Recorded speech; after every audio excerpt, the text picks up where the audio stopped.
ಸ್ಪೆಷಲ್ಗೆ ಸ್ವಾಗತ. ನಾನು ಕಾರ್ತಿಕ್. ಯತ್ನಾಳ್ ಆ ಮಾತಿಗೆ ಕೆರಳಿದ ಶಿವಾನಂದ ಪಾಟೀಲ್.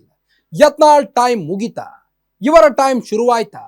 ರಾಜೀನಾಮೆ ಹೈಡ್ರಾಮಾದಲ್ಲಿ ಲಾಸ್ ಆಗೋದು ಯಾರಿಗೆ? ಇದೇ ಈ ಹೊತ್ತಿನ ವಿಶೇಷ. Drama drama drama.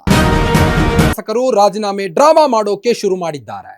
ಮೊಹಮ್ಮದ್ ಪೈಗಂಬರ್ ಕುರಿತು ವಿಜಯಪುರ ನಗರ ಶಾಸಕ ಬಸನಗೌಡ ಪಾಟೀಲ್ ಯತ್ನಾಳ್ ಒಂದು ಹೇಳಿಕೆಯನ್ನ ನೀಡಿದ್ರು. ಇದರಿಂದ ಕೆರಳಿದ್ದ ಮುಸ್ಲಿಂ ಸಮುದಾಯ ಅವರ ವಿರುದ್ಧ ಪ್ರತಿಭಟನೆಯನ್ನ ನಡೆಸಿತ್ತು. ಈ ವೇಳೆ ಸಚಿವ ಶಿವಾನಂದ ಪಾಟೀಲ್, ಶಾಸಕ ವಿಜಯಾನಂದ ಕಾಶಪ್ಪನವರು ನೀಡಿದ್ದ ಹೇಳಿಕೆಗಳು ಭಾರಿ ಕೋಲಾಹಲವನ್ನ ಸೃಷ್ಟಿಸಿವೆ. ಅಲ್ಲದೆ ಅಪ್ಪನಿಗೆ ಹುಟ್ಟಿದ ಅಲ್ಲಿಯವರೆಗೆ ಹೋಗಿದೆ. ಏನಿದು ಇವರ ಕಿತ್ತಾಟ ಅಂತ ನೋಡೋಣ ಬನ್ನಿ.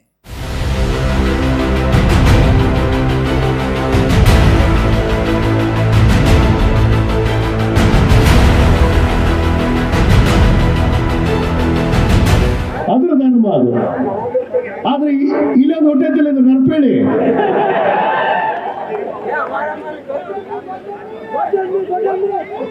ಅದು ಗೊಡ್ಡೆ ಮೀನ ಕರೆ,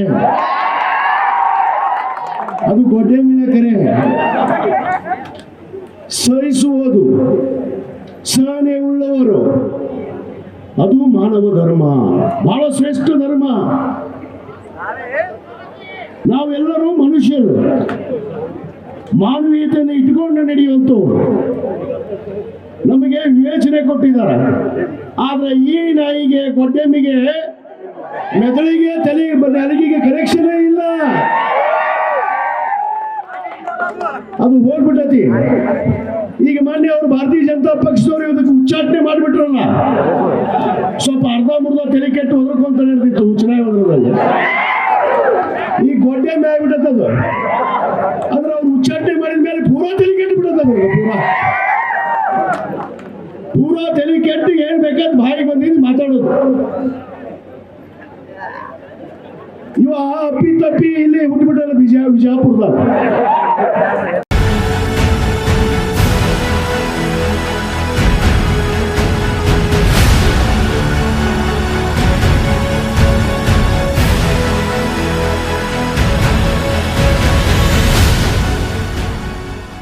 ಬಿಜೆಪಿ ಉಚ್ಚಾಟಿತ ನಾಯಕ ಬಸನಗೌಡ ಪಾಟೀಲ್ ಯತ್ನಾಳ್ ಪಹಲ್ಗಾಮ್ ದಾಳಿಯನ್ನ ಖಂಡಿಸುವ ಭರದಲ್ಲಿ ಮೊಹಮ್ಮದ್ ಪೈಗಂಬರ್ ಹೆಸರು ಪ್ರಸ್ತಾಪಿಸಿ ವಿವಾದ ಸೃಷ್ಟಿಸಿದ್ರು. ಬಳಿಕ ಸ್ಪಷ್ಟನೆ ನೀಡಿದ್ದ ಯತ್ನಾಳ್ ಮೊಹಮ್ಮದ್ ಅಲಿ ಜಿನ್ನಾ ಅನ್ನೋ ಬದಲು ಮೊಹಮ್ಮದ್ ಪೈಗಂಬರ್ ಎಂದಿದ್ದೇನೆ ಅಂತ ಸ್ಪಷ್ಟನೆ ನೀಡಿದ್ರು. ಆದ್ರೂ ಸಹ ಮುಸಲ್ಮಾನ್ ಸಮುದಾಯದ ಜನ ಯತ್ನಾಳ್ ವಿರುದ್ಧ ಪ್ರತಿಭಟನೆ ನಡೆಸಿದ್ರು. ವಿಜಯಪುರದಲ್ಲಿ ನಡೆದ ಮುಸಲ್ಮಾನ ಸಮುದಾಯದ ಪ್ರತಿಭಟನೆಯಲ್ಲಿ ಭಾಗಿಯಾಗಿದ್ದ ವಿಜಯಾನಂದ ಕಾಶಪ್ಪನವರ್, ಶಿವಾನಂದ ಪಾಟೀಲ್ ಯತ್ನಾಳ್ ವಿರುದ್ಧ ಗೊಡ್ಡು ಎಮ್ಮೆ, ಹುಚ್ಚುನಾಯಿ ಅನ್ನೋ ಪದಗಳನ್ನ ಬಳಸಿದ್ರು. ಅವರೇನು ಹೇಳಿದ್ರು ಅನ್ನೋದನ್ನ ಇನ್ನೊಮ್ಮೆ ಕೇಳಿಬಿಡಿ. ಅದ್ರ ಧರ್ಮ ಅದು. ಆದ್ರೆ ಇಲ್ಲೊಂದು ಹೊಟ್ಟೆತಿಲ್ಲ ನರ್ಪೇಳಿ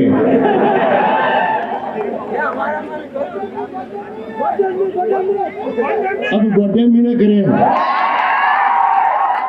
ಅದು ಗೊಡ್ಡೆ ಮೀನ ಕರೆ. ಸಹಿಸುವುದು, ಸಹನೆ ಉಳ್ಳವರು, ಅದು ಮಾನವ ಧರ್ಮ, ಬಹಳ ಶ್ರೇಷ್ಠ ಧರ್ಮ. ನಾವೆಲ್ಲರೂ ಮನುಷ್ಯರು, ಮಾನವೀಯತೆಯನ್ನು ಇಟ್ಕೊಂಡು ನಡೆಯುವಂಥವ್ರು. ನಮಗೆ ವಿವೇಚನೆ ಕೊಟ್ಟಿದ್ದಾರೆ. ಆದ್ರೆ ಈ ನಾಯಿಗೆ, ಗೊಡ್ಡೆಮ್ಮಿಗೆ, ಮೆದುಳಿಗೆ, ನೆಲಗಿಗೆ ಕನೆಕ್ಷನೇ ಇಲ್ಲ. ಅದು ಹೋಗ್ಬಿಟ್ಟತಿ. ಈಗ ಮೊನ್ನೆ ಅವರು ಭಾರತೀಯ ಜನತಾ ಪಕ್ಷದವರು ಇದಕ್ಕೆ ಉಚ್ಚಾಟನೆ ಮಾಡಿಬಿಟ್ರಲ್ಲ, ಸ್ವಲ್ಪ ಅರ್ಧ ಮುರ್ಧ ತಲೆ ಕೆಟ್ಟು ಹೋದ್ರಕೊಂತ ನಡೆದಿತ್ತು ಚುನಾವಣೆ ಹೋದ್ರದಲ್ಲಿ. ಈ ಗೊಡ್ಡೆಮ್ಮೆ ಆಗ್ಬಿಟ್ಟದು. ಆದ್ರೆ ಅವ್ರು ಉಚ್ಚಾಟನೆ ಮಾಡಿದ ಮೇಲೆ ಪೂರಾ ತಲೆ ಕೆಟ್ಟು ಬಿಡೋದು. ಪೂರಾ ತಲೆ ಕೆಟ್ಟು ಏನ್ ಬೇಕಾದ್ ಬಾಯಿಗೆ ಬಂದಿದ್ದು ಮಾತಾಡೋದು. ಇವ ಅಪ್ಪಿ ತಪ್ಪಿ ಇಲ್ಲಿ ಹುಟ್ಟುಬಿಟ್ಟಲ್ಲ ಬಿಜಾಪುರದಾಗ.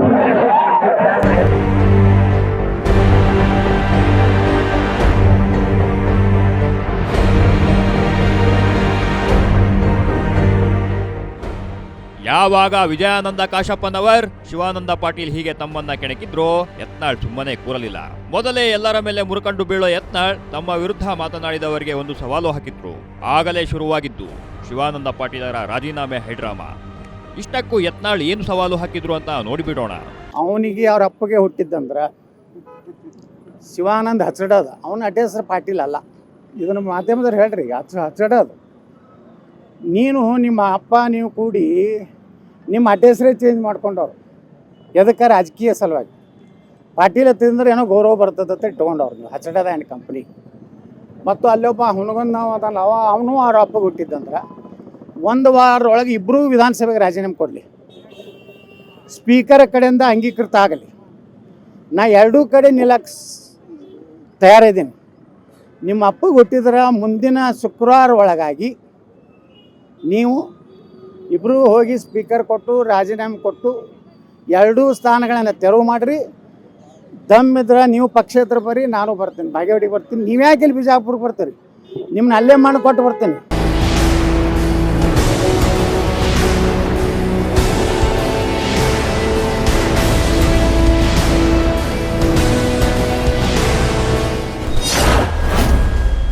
ಯತ್ನಾಳ್ ಸವಾಲು ಸ್ವೀಕರಿಸಿ ಶಿವಾನಂದ ಪಾಟೀಲ್ ರಿಸೈನ್. ಜನಪ್ರತಿನಿಧಿಗಳ ನಡುವೆ ಶುರುವಾಯಿತು ರಾಜೀನಾಮೆ ಡ್ರಾಮಾ.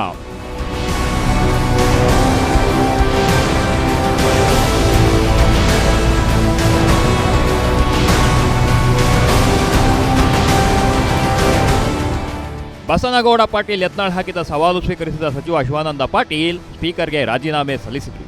ಮೇ 2 ಶುಕ್ರವಾರ ಶಿವಾನಂದ ಪಾಟೀಲ್ ತಮ್ಮ ಶಾಸಕ ಸ್ಥಾನಕ್ಕೆ ರಾಜೀನಾಮೆ ಕೊಟ್ಟಿದ್ರು. ಅವರ ರಾಜೀನಾಮೆ ಪತ್ರ ಸಖತ್ ವೈರಲ್ ಆಗಿತ್ತು. ತಾವು ರಾಜೀನಾಮೆ ನೀಡೋ ಮೂಲಕ ಬಸನಗೌಡ ಪಾಟೀಲ್ ಯತ್ನಾಳ್ ಕೂಡ ರಾಜೀನಾಮೆ ನೀಡಲಿ ಅಂತ ಹೇಳಿದ್ರು. ಇದು ದೊಡ್ಡ ಹೈಡ್ರಾಮಾ ಆಗಿ ಬದಲಾಗಿತ್ತು. ರಾಜೀನಾಮೆ ಕೊಟ್ಟ ಬಳಿಕ ಮಾತನಾಡಿದ ಶಿವಾನಂದ ಪಾಟೀಲ್ ತಾನ್ಯಾಕೆ ರಾಜೀನಾಮೆ ನೀಡಿದೆ ಅಂತ ಗ್ಯಾರಂಟಿ ನ್ಯೂಸ್ಗೆ ಸ್ಪಷ್ಟನೆ ಕೊಟ್ರು. ಅವರೇನು ಹೇಳಿದ್ದಾರೆ ಅಂತ ನೀವೇ ನೋಡಿ. ರಾಜೀನಾಮೆ ಕಾರಣ ನಿಮ್ಗೆ ಆಡಿಯೋನೇ ವಿಡಿಯೋನು ತೋರಿಸಿದ್ದೀನಿ. ಅವ್ರು ಇಂಥ ಲ್ಯಾಂಗ್ವೇಜನ್ನು ಜೀವನದಲ್ಲಿ ಯಾವುದೇ ರಾಜಕಾರಣಿ ಉಪಯೋಗ ಮಾಡದೇ ಇರತಕ್ಕಂಥ ಭಾಷೆಯನ್ನು ಉಪಯೋಗ ಮಾಡಿದ್ದಾರೆ. ನೀವು ನಿಮ್ಮ ತಂದೆ ಮಗನೇ ಆಗಿದ್ದರೆ ಈ ಸವಾಲು ಸ್ವೀಕಾರ ಮಾಡಿ ಅಂತ ಹೇಳಿದರು. ನನಗೆ ಗೊತ್ತಿರೋ ಮಟ್ಟಿಗೆ ಅವರು ಅವ್ರ ತಂದೆ ಮಗನೇ ಇದ್ದಾರೆ, ನಾನು ನನ್ನ ತಂದೆ ಮಗನೇ ಇದ್ದೀನಿ. ಅಕಸ್ಮಾತ್ ನನ್ನ DNA ಏನಾದರೂ ಫರ್ಕ್ ಇದ್ದರೆ ಅವ್ರು ಹೋಗಿ ಮೆಡಿಕಲ್ ಟೆಸ್ಟ್ ಮಾಡಿ ಪ್ರೂವ್ ಮಾಡಲಿ, ನಾನು ಒಪ್ಕೊಳ್ತೀನಿ. ನಾನು ಸರ್ನೇಮ್ ಚೇಂಜ್ ಮಾಡ್ಕೊಳ್ಳೋದು ಬಿಡೋದು ನನ್ನ ತಂದೆಗೆ ಬಿಟ್ಟು ವಿವೇಚನೆ. ಅವ್ರು ಮಾಡಿದ್ದನ್ನು ಇವ್ರು ಯಾಕೆ ಕೆಣಕಬೇಕು? ಅವ್ರು ಎಲ್ಲಿ ಹೋಗಂತಾರೆ ಅಲ್ಲಿ ಬರ್ತೀನಿ ನಾನು. ಅವ್ರು ಬಿಜಾಪುರ ಅಂದರೆ ಬಿಜಾಪುರಕ್ಕೆ ಬರ್ತೀನಿ. ಅವರು ಮೊದಲು ರಾಜೀನಾಮೆ ಕೊಟ್ಟು ಬರಬೇಕಲ್ಲ. ನಾನು ರಾಜೀನಾಮೆ ಕೊಡ್ತಾ ಇದ್ದೀನಿ, ಮೊದಲು ಅವ್ರು ಕೊಡಲಿ. ಅವ್ರ ನಾನೇ ಒಂದು ದಿವಸ ಅಡ್ವಾನ್ಸ್ ಕೊಡ್ತೀನಿ, ಅವ್ರು ಎಲ್ಲಿ ಹೇಳ್ತಾರೆ ಅಲ್ಲಿ ಹೋಗ್ತೀನಿ. ಪ್ರತಿಷ್ಠೆ ಮನುಷ್ಯನಲ್ಲಿ ಮನುಷ್ಯತ್ವ ಇದ್ದವ್ರಿಗೆ ಇದು ನೋವಾಗ್ತದೆ. ದಯಮಾಡಿ ಈ ಭಾಷೆಯನ್ನು ಬೇರೆಯವರು ಉಪಯೋಗ ಮಾಡಬಾರ್ದು. ಭವಿಷ್ಯದಲ್ಲಿ ಒಂದು ಇದಕ್ಕೆ ತೆರೆ ಬೀಳಬೇಕು ಅನ್ನೋದೇ ನನ್ನ ವಿಚಾರ. ಸ್ಥಾನಕ್ಕೆ ರಾಜೀನಾಮೆ ನೀಡಬೇಕಾದ್ರೆ ಪಾಲಿಸಬೇಕಾದ ನಿಯಮಗಳೇನು?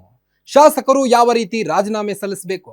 ವಿಧಾನಸಭೆ ಸ್ಪೀಕರ್ ಯಾವ ರೀತಿಯಲ್ಲಿ ರಾಜೀನಾಮೆಯನ್ನ ಅಂಗೀಕರಿಸ್ತಾರೆ? ಶಾಸಕರ ರಾಜೀನಾಮೆಯನ್ನ ಯಾವಾಗ ಸ್ವೀಕರಿಸ್ತಿರಬಹುದು ಅನ್ನೋದರ ಡೀಟೇಲ್ಸ್ ತೋರಿಸ್ತೀವಿ ನೋಡಿ.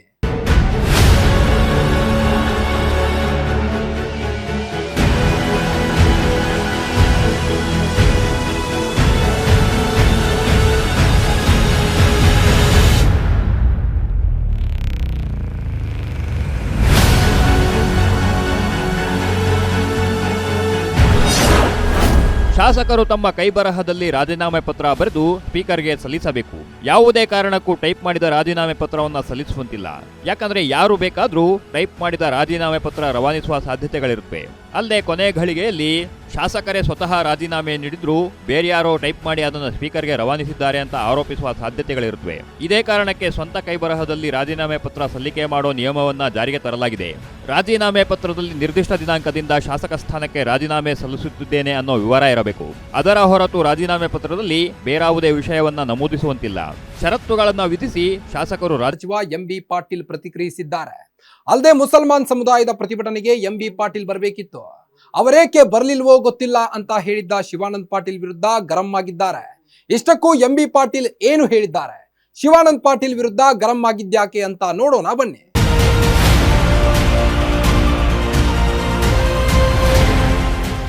ಸಿದ್ದರಾಮಯ್ಯ ಸಂಪುಟದ ಹಿರಿಯ ಸಚಿವರಲ್ಲಿ MB ಪಾಟೀಲ್, ಶಿವಾನಂದ ಪಾಟೀಲ್ ಕೂಡ ಸೇರಿದ್ದಾರೆ. ಇಬ್ಬರು ವಿಜಯಪುರ ಜಿಲ್ಲೆಗೆ ಸೇರಿದವರೇ ಆಗಿದ್ದಾರೆ. ಆದರೆ ಇಬ್ಬರ ನಡುವಿನ ಸಂಬಂಧ ಅಷ್ಟಕ್ಕಷ್ಟೇ. ಇಬ್ಬರು ಒಂದೇ ಪಕ್ಷದಲ್ಲಿದ್ದರೂ ಜಿಲ್ಲೆಯಲ್ಲಿ ತಮ್ಮ ಹಿಡಿತ ಹೆಚ್ಚಿಸಿಕೊಳ್ಳಲು ಪ್ರಯತ್ನಿಸುತ್ತಿದ್ದಾರೆ. ಇದೇ ಕಾರಣಕ್ಕೆ ಆಗಾಗ ಇಬ್ಬರು ಕೆಲವು ವಿಚಾರಗಳ ಕುರಿತು ಭಿನ್ನಾಭಿಪ್ರಾಯ ಹೊಂದಿದ್ದಾರೆ. ಈಗ ವಿಜಯಪುರದಲ್ಲಿ ನಡೆದ ಮುಸಲ್ಮಾನ ಸಮುದಾಯ ಪ್ರತಿಭಟನೆ ವಿಚಾರದಲ್ಲಿ ತಿಕ್ಕಾಟ ಶುರುವಾಗಿದೆ.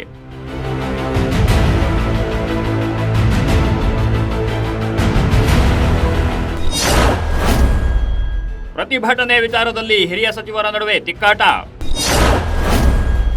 ಹೈಕಮಾಂಡ್ ಗಮನಕ್ಕೆ ತರ್ತೀನಿ ಎಂದ MB ಪಾಟೀಲ್.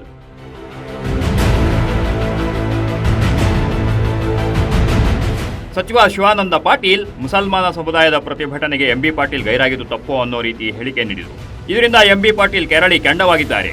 ವಿಜಯಪುರದಲ್ಲಿ ಮುಸಲ್ಮಾನ ಸಮುದಾಯದ ಪ್ರತಿಭಟನೆ ನಡೆಸಿದ ದಿನವೇ ಬೆಳಗಾವಿಯಲ್ಲಿ ಎಐಸಿಸಿ ವತಿಯಿಂದ ಬೆಲೆ ಏರಿಕೆ ವಿರುದ್ಧ ಪ್ರತಿಭಟನೆ ನಡೆಸಿದ್ವಿ. ಅವರಿಗೂ ಆಹ್ವಾನ ಇತ್ತು, ಆದರೆ ಅವರು ಗೈರು ಹಾಜರಾಗಿದ್ರು. ಇದು ಗೊತ್ತಿಲ್ಲದಂತೆ ನನ್ನ ವಿರುದ್ಧ ಆರೋಪ ಮಾಡಿದ್ದಾರೆ.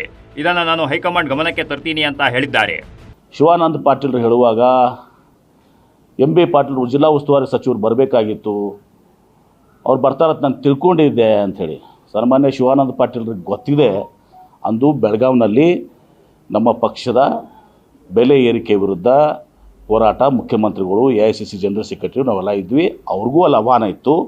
ಅವ್ರಿಗೆ ಅದು ಗೊತ್ತಿದ್ದೂ ಕೂಡ, ಅದೆಲ್ಲ ತಿಳುವಳಿಕೆ ಇದ್ದೂ ಕೂಡ ಅವ್ರು ಮಾತಾಡಿದಾರೆ. ಇದರಿಂದ ಉದ್ದೇಶ ಇವ್ರದ್ದೇನೋ ಬೇರೆಯೇ ಇದೆ. ಅವ್ರ ಉದ್ದೇಶ ತಿಳಿದುಕೊಂಡ್ರೂ ಕೂಡ ನಾನು ಅಲ್ಲಿ ಬೆಳಗಾವಿನಾಗಿದ್ದೀನಿ, ನಾನು ಜಿಲ್ಲಾ ಉಸ್ತುವಾರಿ ಸಚಿವ, ನಮ್ಮ ಜಿಲ್ಲೆ ಇವತ್ತೊಂದು ದಿವಸ ಅಲ್ಲಿ ಜನರು ಅಲ್ಲಿ ಬರೋಕ್ಕೆ ಹೋಗಿ ಮಾಡಿದರು. ಶಿವಾನಂದ ಪಾಟೀಲ್ ಹಾವೇರಿ ಜಿಲ್ಲೆ ಉಸ್ತುವಾರಿ, ಅವ್ರಿಗೆ ನಿನ್ನೆ ಹುಬ್ಳಿಗೆ ಹೋಗಿದ್ರು, ಇವ್ರು ಹೋಗಿದ್ರಲ್ಲ ಹುಬ್ಳಿಗೆ. ಹೀಗೆ ಇದು ಗೊತ್ತಿದ್ದಾಗೂ ಕೂಡ ನಾನು ಪಕ್ಷದ ಹೈಕಮಾಂಡ್ಗೂ ಗಮನಕ್ಕೆ ತರ್ತೇನೆ, ಇದನ್ನು ವರಿಷ್ಠಗೂ ಗಮನ ತರ್ತೇನೆ. ಗೊತ್ತಿದ್ದಾಗೂ ಕೂಡ ಎಂಬಿ ಪಾಟೀಲ್ ಬಂದಿಲ್ಲ ಅಂದ್ರೇನು, ಉಸ್ತುವಾರಿ ಸಚಿವರು ಬರಬೇಕಾಗಿತ್ತು ಅಂದ್ರೆ ಇವ್ರು ಯಾರು ಹೇಳೋರು ನನಗೆ? ಉದ್ದೇಶ ಏನು ನಿಮ್ಮದು? ಕುಚ್ಚೋದತ್ತರದ ಕೆಲಸ ಇದು, ಮಿಸ್ಚುವಸ್. ಈ ರೀತಿ ಏನೋ ಒಂದು ತಪ್ಪು ಸಂದೇಶವನ್ನು ಮುಸ್ಲಿಂ ಸಮುದಾಯಕ್ಕೆ ಕೊಡಬೇಕಂತ ನೀವು ಬಯಸಿದ್ದೀರಿ. ಜನರನ್ನು ಮರಳು ಮಾಡುವ ಕೆಲಸ ಎಂದ ಮತದಾರ. ವೈಯಕ್ತಿಕ ಪ್ರತಿಷ್ಠೆ ಬದಿಗಿಟ್ಟು ಅಭಿವೃದ್ಧಿ ಕೆಲಸ ಮಾಡಿ.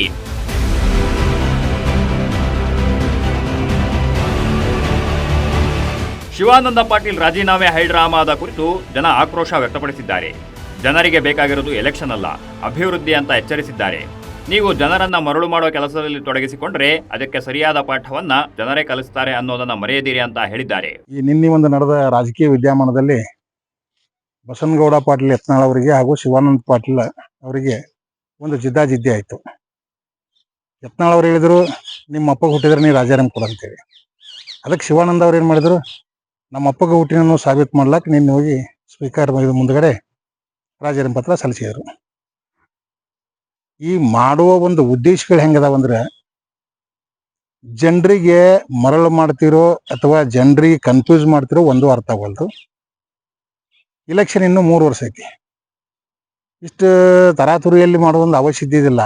ಏನೋ ಬಸನಗೌಡರು ಪಾಟೀಲ್ರು ರಾಜೀನಾಮೆ ಕೊಡಂದ್ರೆ ಕೊಡೋದು ಶಿವಾನಂದ ಪಾಟೀಲ್ರಿಗೆ ಬಿಟ್ಟಿದ ವಿಷಯ. ಆದ್ರೂ ಜನರಿಗೆ ನೀವು ನಮ್ಮ ಕನ್ಫ್ಯೂಸ್ ಮಾಡ್ಲಾಕತ್ತೀರೋ, ಮೋರ್ಕ ಮಾಡಾಕತ್ತೀರೋ ಅದು ನನಗೆ ತಿಳಿವಲ್ದಾಗೈತಿ. ಯಾಕಂದ್ರೆ ಈ ಇಲೆಕ್ಷನ್ ಅಂದ್ರೆ ಏನು ತಿಳ್ಕೊಂಡ್ಬಿಡ್ರಿ, ಗೊಂಬೆ ಆಟ, ಮಕ್ಕಳ ಆಟ. ಒಂದು ಉಪಚುನಾವಣೆ ಮಾಡ್ಬೇಕಾದ್ರೆ ಸರ್ಕಾರದ ಖರ್ಚು ಎಷ್ಟೈತಿ. ಈಗ ಬಾಗೇವಾಡಿ ಮತದಾರರಿಗೆ ಏನು ಹುಚ್ಚು ಮಾಡ್ಲಾಕತ್ತೀರೋ, ಇಲ್ಲ ಇಡೀ ಕರ್ನಾಟಕ ಜನತೆಗೆ ಹುಚ್ಚು ಮಾಡ್ಲಾಕತ್ತೀರೋ. ಅವ್ರೊಂದೇನೋ ಸವಾಲು ಹಾಕಿದ್ರು, ನೀವೊಂದು ಸವಾಲು ಸ್ವೀಕಾರ ಮಾಡಿದ್ರಿ, ನಾವು ರಾಜೀನಾಮೆ ಪಟ್ಟಣ ಕೊಟ್ಟಿನಿ, ನೀ ಮುಂದೆ ಕೊಡಬೇಕು ಅನ್ನುವಂಥದ್ದು ಬಂತು. ಏನೇನೋ ವಿಚಾರಗಳು ಬಂತು ಒಂದು ರಾಜ್ಯದ ವಿದ್ಯಮಾನದಲ್ಲಿ. ಜನರ ಅಭಿಪ್ರಾಯಗಳು ಹೆಂಗೆ ಹೊಂಟವಂದ್ರೆ, ಇವತ್ತು ಜನರಿಗೆ ಇಲೆಕ್ಷನ್ ಬೇಕಾಗಿಲ್ಲ, ನಿಜವಾಗಿ ಅಭಿವೃದ್ಧಿ ಕೆಲಸ ಬೇಕಾಗೈತಿ. ಇಬ್ಬರು ಶಾಸಕರು ನಿಮ್ಮ ವೈಯಕ್ತಿಕ ವಿಷಯಗಳನ್ನ ಬದಿಗಿಟ್ಟು ನಿಮ್ಮ ಮತಕ್ಷೇತ್ರದಲ್ಲಿ ಅಭಿವೃದ್ಧಿ ಕೆಲಸ ಮಾಡ್ರಿ. ರಾಜಕೀಯ ಸಾಕಾಗಿದ್ರೆ ನಿವೃತ್ತಿಯಾಗಿ ಮನೆಯಲ್ಲಿ ಕೂತ್ಕೊಳ್ಳಿ.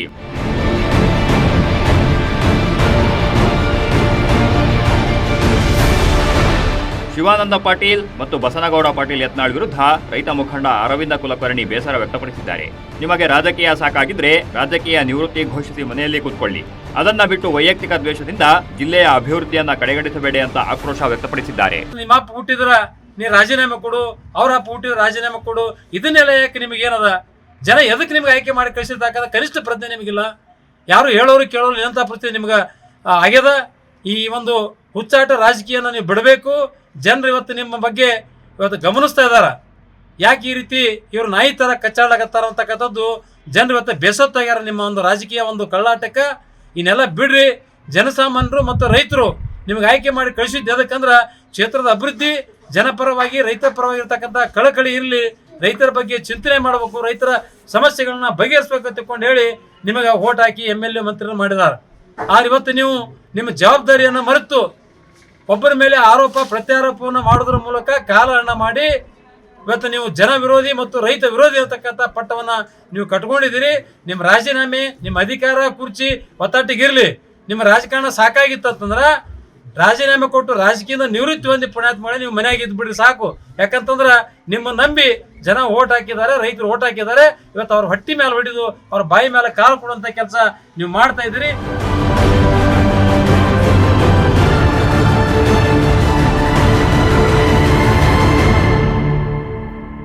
ನಾಳದ್ದು ಶಿವಾನಂದ್ ಪಾಟೀಲ್ ನಡುವಿನ ತಿಕ್ಕಾಟ ಜನರನ್ನ ಮೂರ್ಖರಾಗಿಸೋ ಪ್ರಯತ್ನವೇ ಹೊರತು ಬೇರೇನಲ್ಲ.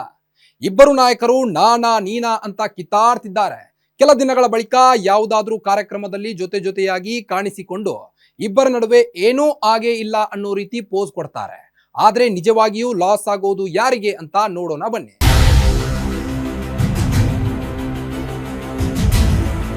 ರಾಜಕೀಯದಲ್ಲಿ ಯಾರೂ ಶಾಶ್ವತ ಮಿತ್ರರೂ ಅಲ್ಲ, ಶಾಶ್ವತ ಶತ್ರುಗಳೂ ಅಲ್ಲ ಅನ್ನೋ ಮಾತಿದೆ. ಇದು ಎಲ್ಲ ರಾಜಕೀಯ ನಾಯಕರಿಗೂ ಅನ್ವಯಿಸುತ್ತೆ. ಈಗ ಹಾವು ಮುಂಗುಸಿಯಂತೆ ಕಚ್ಚಾಡ್ತಿರೋ ಯತ್ನಾಳ್ ಮತ್ತು ಶಿವಾನಂದ ಪಾಟೀಲ್ ಮುಂದಿನ ದಿನಗಳಲ್ಲಿ ಒಂದಾಗಿ ಎಲ್ಲೂ ಕಾಣಿಸಿಕೊಳ್ಳಲ್ಲ ಅಂತ ಹೇಳೋ ಹಾಗಿಲ್ಲ.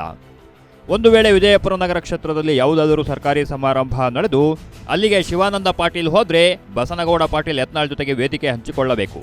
ಯಾಕಂದ್ರೆ ಯಾವುದೇ ಸರ್ಕಾರಿ ಕಾರ್ಯಕ್ರಮ ನಡೆದ್ರೆ ಆಯಾ ಕ್ಷೇತ್ರದ ಶಾಸಕರೇ ಅಧ್ಯಕ್ಷತೆ ವಹಿಸಬೇಕು ಅನ್ನೋ ನಿಯಮವಿದೆ. ಹೀಗಾಗಿ ಇಬ್ಬರ ಜಗಳದಿಂದ ಜನರಿಗೆ ಲಾಸ್ ಆಗ್ತಿದೆ.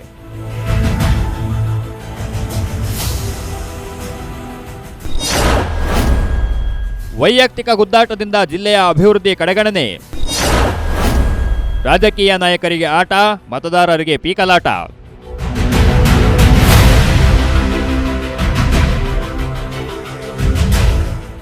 ನೀವು ರಾಜೀನಾಮೆ ಕೊಡಿ ಅಂತ ರಾಜಕೀಯ ನಾಯಕರು ಮೇಲಾಟ ನಡೆಸುತ್ತಿದ್ದಾರೆ. ಇದರಿಂದಾಗಿ ವಿಜಯಪುರ ಜಿಲ್ಲೆಯ ಅಭಿವೃದ್ಧಿ ಬ್ಯಾಕ್ ಸೀಟ್ಗೆ ಹೋಗಿದೆ. ಇಬ್ಬರು ಪ್ರಭಾವಿ ನಾಯಕರಿದ್ರೂ ವಿಜಯಪುರ ಜಿಲ್ಲೆಯಲ್ಲಿ ಆಗಿರೋ ಅಭಿವೃದ್ಧಿ ಅಷ್ಟಕ್ಕಷ್ಟೇ. ಬಸನಗೌಡ ಪಾಟೀಲ್ ಯತ್ನಾಳ್ ಹರಕುಬಾಯಿ ಕುರಿತು ಎಲ್ಲರಿಗೂ ಗೊತ್ತಿರೋ ವಿಚಾರವೇ. ಇದೇ ಕಾರಣಕ್ಕೆ ಬಿಜೆಪಿಯಿಂದ ಅವರನ್ನು ಉಚ್ಚಾಟಿಸಲಾಗಿದೆ. ಹೋಗಿ ಅಂತ ವ್ಯಕ್ತಿಯನ್ನ ಕೆಣಕಿ ಶಿವಾನಂದ ಪಾಟೀಲ್, ವಿಜಯಾನಂದ ಕಾಶಪ್ಪನವರು ಸರಿಯಾಗಿಯೇ ಗುಮ್ಮಿಸಿಕೊಂಡಿದ್ದಾರೆ. ಮೂವರ ನಡುವಿನ ವಾಕ್ಸಮರ ಜನರಿಗೆ ಭರ್ಜರಿ ಮನರಂಜನೆ ಒದಗಿಸಿದೆ. ಇದೇ ಸಮಯದಲ್ಲಿ ಅವರ ಕ್ಷೇತ್ರಗಳ ಅಭಿವೃದ್ಧಿ ವಿಚಾರ ಕಡೆಗಣನೆಯಾಗಿದೆ ಅನ್ನೋದು ಸುಳ್ಳಲ್ಲ.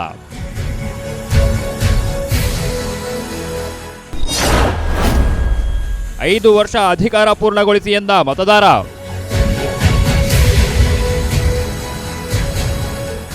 ಜನ ನಿಮ್ಮನ್ನ ಆರಿಸಿ ಕಳಿಸಿರೋದು 2 ವರ್ಷಕ್ಕೆ 3 ವರ್ಷಕ್ಕೆ ರಾಜೀನಾಮೆ ಕೊಟ್ಟು ಎಲೆಕ್ಷನ್ಗೆ ಹೋಗೋದಕ್ಕಲ್ಲ. ಜನ 5 ವರ್ಷ ಅಧಿಕಾರ ನಡೆಸಲು ನಿಮ್ಮನ್ನ ಚುನಾಯಿಸಿದ್ದಾರೆ. ಹೀಗಾಗಿ ನಿಮ್ಮ ಅಧಿಕಾರ ಅವಧಿಯನ್ನ ಪೂರ್ಣಗೊಳಿಸಿ.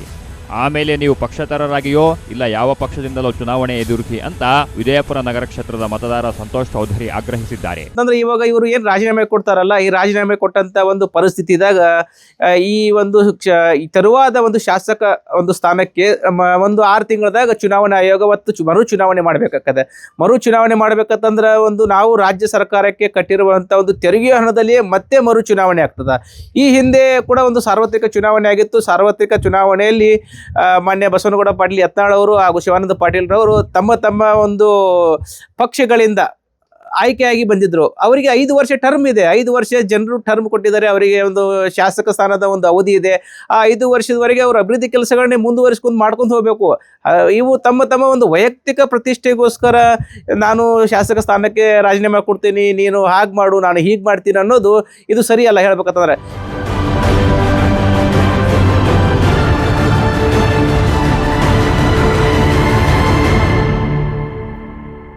ಒಟ್ನಲ್ಲಿ ವಿಜಯಪುರ ಜಿಲ್ಲೆಯಲ್ಲಿ ನಡೆದಿರೋ ಸವಾಲು ಪ್ರತಿ ಸವಾಲು ಇಡೀ ರಾಜ್ಯದಲ್ಲಿ ಸದ್ದು ಮಾಡಿದೆ. ಬಸನಗೌಡ ಪಾಟೀಲ್ ಯತ್ನಾಳ್ ಹಾಕಿದ್ದ ಸವಾಲು ಸ್ವೀಕರಿಸಿದ ಶಿವಾನಂದ್ ಪಾಟೀಲ್ ಶಾಸಕ ಸ್ಥಾನಕ್ಕೆ ರಾಜೀನಾಮೆಯನ್ನ ಸಲ್ಲಿಸಿದ್ದಾರೆ. ಆದ್ರೆ ನಿಯಮಬದ್ಧವಾಗಿ ರಾಜೀನಾಮೆ ಸಲ್ಲಿಸದೆ ಹೈಡ್ರಾಮಾ ಸೃಷ್ಟಿ ಮಾಡಿದ್ದಾರೆ. ಇಬ್ಬರ ನಡುವಿನ ತಿಕ್ಕಾಟ ಎಲ್ಲಿಗೆ ಹೋಗಿ ನಿಲ್ಲುತ್ತೆ ಅಂತ ಕಾದು ನೋಡಬೇಕಾಗಿದೆ. ಇದಾಗಿತ್ತು ಈ ಹೊತ್ತಿನ ವಿಶೇಷ. ನೋಡ್ತಾ ಇರಿ ಗ್ಯಾರಂಟಿ ನ್ಯೂಸ್. ಸುದ್ದಿ ಖಚಿತ, ನ್ಯಾಯ ನಿಶ್ಚಿತ.